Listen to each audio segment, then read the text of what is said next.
I'm back. Sorry, I've been a while since I got back to the 090. I feel kind of bad for Uncle Bill Meller from Duncan, Tom Phillips' uncle.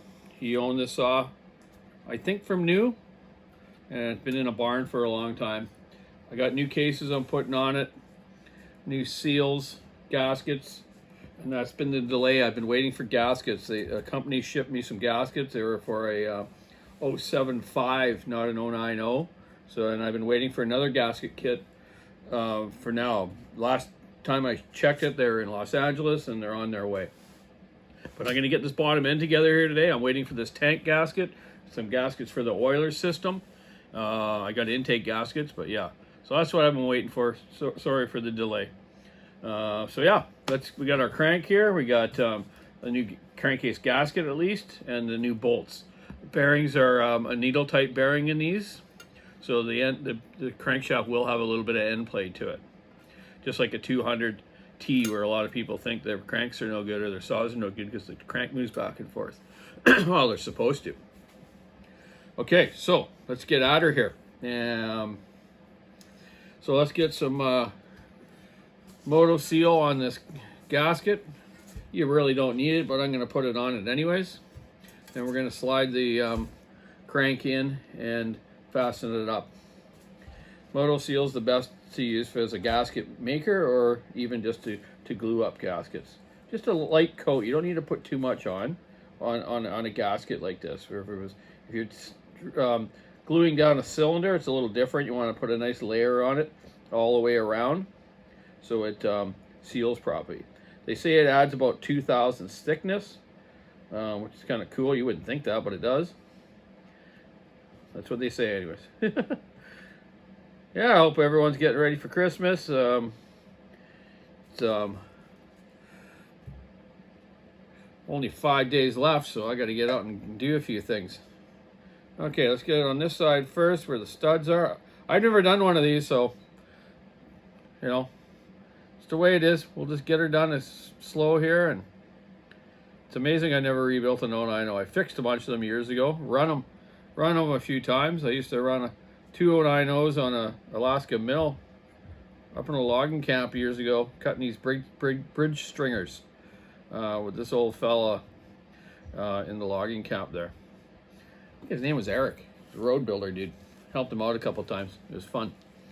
Get one on each end of this huge Alaska mill. I think I don't know if the bar was maybe around 60 inch or something, 50 maybe. Yeah, powerful saw. Lots of torque to them. They're great for milling, and they're a good falling saw too. But man, it's a heavy beast to pack around up in the bush. But I guess it was better than chopping it down with an axe. The trees, or sawing them with the old fiddlestick, eh? You know, the old hand saws. These guys are amazing, eh? They chop the undercuts out by hand with those double-bladed axes. Then they would, saw the back end of it, your back cut with a long whip saw, right? Or cross-cut saw. Okay. Yeah, hard work. Those guys were they were men in those days. Well, they still are, but I'm telling you, now they pack these little light 372s or 462s, with 32-inch bars on them. You imagine giving one of the fallers these days one of these? Be like, I don't think so, man. But hey, that's all they had. It's the way it was. Okay, so let's get our crankshaft into the PTO side first. And obviously it's the side without the keyway, because the keyway is for the ignition. So let's get a little bit of oil in these bearings. Lube everything up. I just have a pumper here with two-stroke oil in it all the time for doing all my assembly type stuff.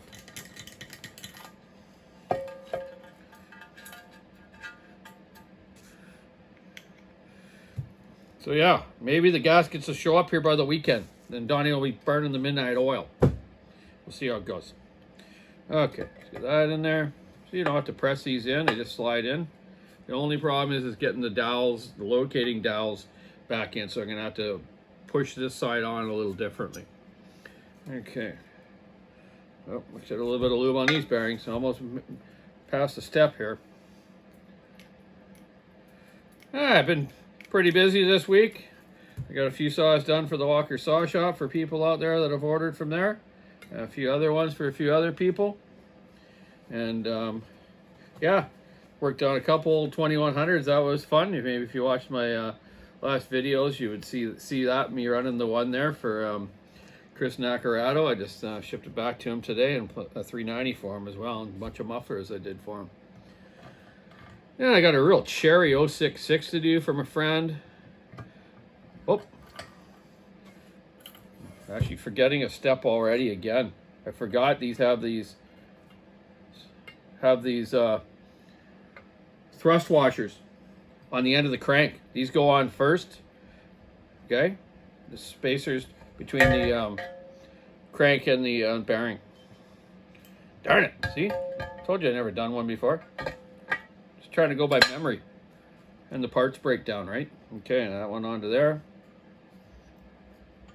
Okay, we got some oil in that sucker.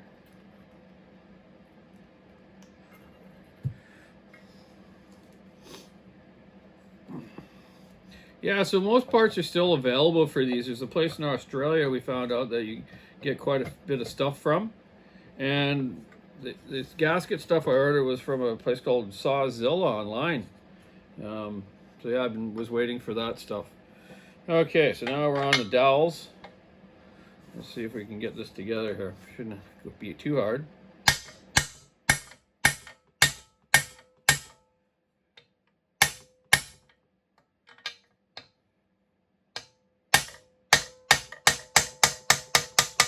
Okay, a little bit of tapping.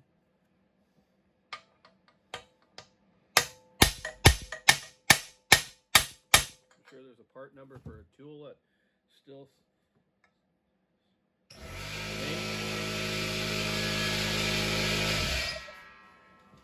But I don't have it, so this is gonna do it.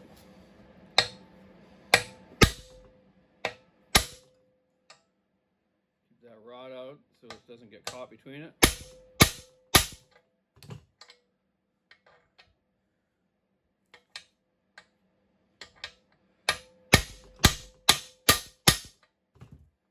Okay, now maybe we can suck the rest of it up with the nuts. The studs through there far enough? No, we got to get some threads through there first. Maybe I should have heated it up. Yeah, let's try it some more here. Not wrecking anything here. It's going though. Okay, get that rod up there.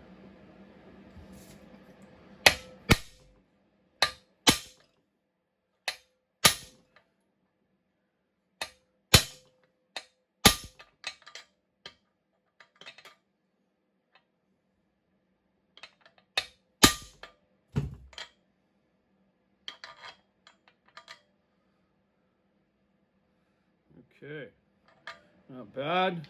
Just need one more little schmack maybe. Yeah, it's just coming through now, the threads. Okay, so yeah, so use the nuts now. Don't want to damage anything. No, a little bit more actually, a little more. Let me see if I can find a bit better sleeve to hit that with. Yeah, what do we got here? Yeah, yada yada yada. Okay. Yeah, there's a few of these still around, eh? I don't know. A few people still have them. A lot of people like collecting these older ones, just for memory of what they used to use.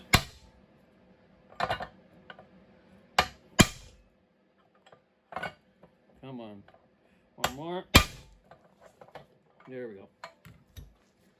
Okay, so there's enough thread there now.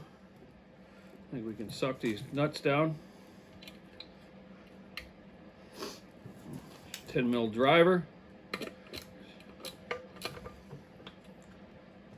There's five studs. 5 studs on her. Okay, where's that soft hammer I had?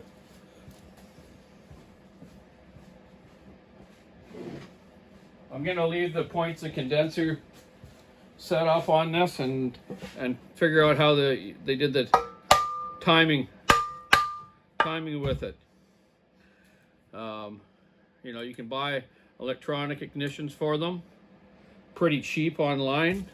I think they come with the different, I'm not sure if they come with a different flywheel or use the same one. I can't remember. I put one on someone's saw a couple years ago. I don't quite remember that. But yeah, I want to leave it the way it was, the way it was designed, and show you how the ignition system works. How they actually used to use, I think, like a timing light or something to set it properly with the advance. So I want to show you that if I can figure it out, and also show you how the governor system works. The governor vane, you know, runs off the air of the flywheel, so you can pre-tension the governor vane to run at higher RPM or lower. And the way it works is that the flywheel makes it turn on, or move, I should say, by the wind, and then it closes the choke. So basically, you're pulling. It's like pulling the choke on as you're cutting, so it doesn't over rev. Some guys would take those off, but then they rev too much, and you'll blow it up. These old big displacement saws aren't really designed to rev high. I'm not sure exactly what the RPMs of this was, but I'm sure it tells me right in this lovely workshop manual I have in front of me here. Okay, cranks in, turns around just fine. Got a little bit of end play there, and that's the way it's supposed to be, you know, so much like that, right? And it's got thrust washers up top in the piston, and that helps steady that, so it doesn't move the top of the rod around so much. So yeah, this is the gasket I'm waiting for, is this bottom one for the tank, and on this side for the oiler stuff. Very hard to make those. Like you know, it would take a long time and be very frustrating. So there we go, Uncle Bill Meller. There's the bottom end together. Let's see if Santa gets those gaskets here before Christmas. I did a special order. I told Rudolph, can you give him a kick in the butt and tell him to get over here first? Then he can come back and pick up more toys and visit the rest of the world, and drop off some more saw parts to other people, or toys to all the kiddies out there. Once again, sorry, Tom. I tried to do as best I can, but we'll get there. So everyone out there, have a happy holidays. We'll do another video when I get those parts in, and then I'll get the I think I have a proper seal installer for these at the other shop, which I'll get, and then we'll get the seals in it, the tank on it, the oiler system on it, and start plumbing all the oiler stuff, the fuel line, the ignition back on, obviously, and then the top end. If you remember my videos before, the piston had a little scoring on it, but not bad. On the intake part of the cylinder, there's just a little nick there off the chrome. It's almost like something went through there and just scratched a bit, and that's obviously what caused this part of it. So I'll fix that up, clean that piston up. It'll be like new. This thing's got way less carbon than that 2100 I showed you on that carbon cleaning video there yesterday, eh? Not bad. This thing really wasn't used a lot. Yeah, just from sitting. Yeah, that's the problem. Things sit, right? Everything gets rotten. So yeah, anyways, there you go, man. We'll get back to the 090 again. So keep your saw into it, stick in ass, rub on the road, get out and get those Christmas presents, and go see Satan. Sit on his knee, get a picture with your family or with your dog. They were doing it at Cabela's the other day. Now you can get a picture with your dog there. We think we did it when the first year we had Fozzie. Anyways, have a great day. We'll see you soon. Bye now.